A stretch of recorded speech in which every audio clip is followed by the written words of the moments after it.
ইরানের একের পর এক মিসাইল হামলায় ইসরায়েলের প্রকৃত ক্ষতি, নিহতের সংখ্যা ও সামরিক দুর্বলতা ঢাকতে ইরানের সাথে চলা যুদ্ধের খবরগুলো প্রচারে কড়া বিধিনিষেধ আরোপ করেছে দেশটির সরকার। ইসরায়েলের সেন্সরশিপ বিভাগ স্পষ্ট নির্দেশ দিয়েছে, ক্ষেপণাস্ত্র কোথায় আঘাত হেনেছে, কি ক্ষতি হয়েছে, কি ধরনের প্রতিরক্ষা ব্যবস্থা নেওয়া হয়েছে তার কোনোটিই স্পষ্ট করে বলা যাবে না, কারণ এই তথ্য পড়তে পারে শত্রুপক্ষের হাতে। হাইফায় ছবি তুলতে গিয়ে এরই মধ্যে কয়েকজন সাংবাদিক গ্রেফতার হয়েছেন।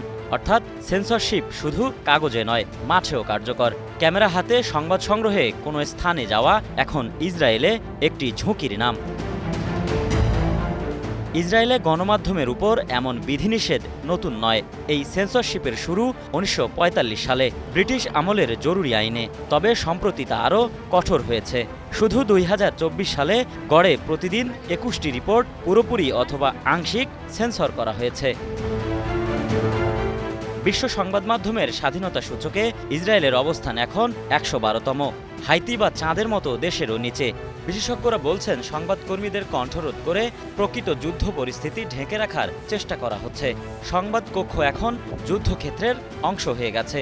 তবে ইসরায়েলে এই যুদ্ধে অস্ত্র নয়, সেন্সরশিপই সবচেয়ে বড় হাতিয়ার।